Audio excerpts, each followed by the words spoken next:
The first thing I remember that night wasn't pain. It was the sound. Wood snapping, hinges tearing, and suddenly his shadow filled my room. My stepfather, Richard, came charging in like a storm. His fist slammed down, and with the first blow, my shoulder twisted out of place. The second cracked through my ribs. I gasped, choking on the taste of blood, and turned toward my mother, Elaine. She just stood there, arms crossed, her eyes colder than the night itself. I begged for help, whispering, "Please." But she didn't move. I collapsed, vision fading.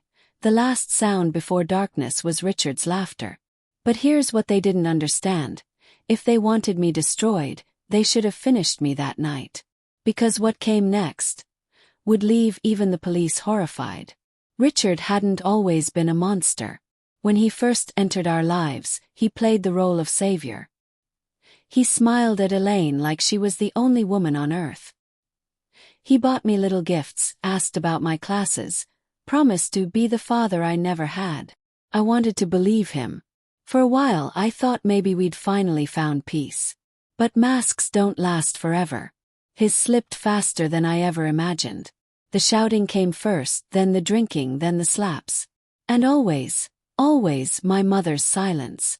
That silence cut deeper than any bruise. The night he broke down my door wasn't random. It was punishment. Earlier that day, I had confronted him, told him I was done living like a shadow, told him I'd expose the truth he hid from the world. His smirk told me everything. He'd rather destroy me than lose control. And Elaine, she chose her side. He chose him. I woke up in the hospital, my body battered but my mind sharper than ever. I didn't cry. I didn't scream for justice. Planned. Because men like Richard don't fear fists. They fear exposure. So I built my plan step by step. Step 1, evidence. While I healed, I filled the house with eyes and ears. Hidden cameras tucked in corners, tiny recorders hidden in vents. Every insult, every drunken threat, every shove. It was all captured. And Elaine's silence. Proof of complicity. Step 2, patience. I let him believe he had broken me. I limped around the house, head lowered, voice small. He grew careless. He bragged. He laughed with his friends about his control. He thought I was nothing. Step 3, timing.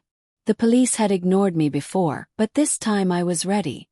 It was midnight again when Richard stormed in, reeking of alcohol, screaming about respect. Elaine fueled his rage, calling me ungrateful. But this time the cameras rolled. When he raised his hand, I didn't flinch. Pressed a button. Sirens shrieked from hidden speakers. My phone auto-dialed the police. And every second streamed to the cloud. By the time officers burst into the house, they walked into a nightmare. Richard frozen mid-swing. Elaine screaming at me to shut up. And me, bloodied but smiling, pointing directly at the camera. The silence was thick. The officers saw everything in real time. One of them whispered, "You're under arrest." Richard stammered, Elaine shrieked about family matters. But there was no escape. The footage rolled on, undeniable. Later, even the police admitted it was the worst video they had ever seen. Not just the violence, but a mother cheering as her child was beaten. Court was my stage. I didn't cry. I didn't beg. I spoke clearly, detailing every night, every bruise, every betrayal. The footage spoke louder than I ever could. Richard was sentenced to years behind bars.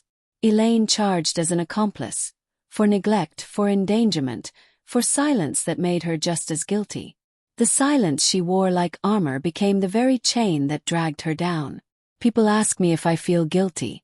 If destroying them both was too much. My answer: guilt belongs to those who raise their fists.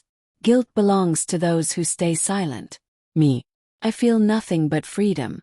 Now, when I touch the scars on my shoulder, I don't see weakness. I see survival. I see proof that monsters can bleed if you shine the right light. That night, Richard thought he left me broken on the floor. Elaine thought her silence would protect her. But they didn't break me. They created me. And the look on their faces when the police stormed in, when they realized the roles had reversed, was the sweetest revenge I could have asked for.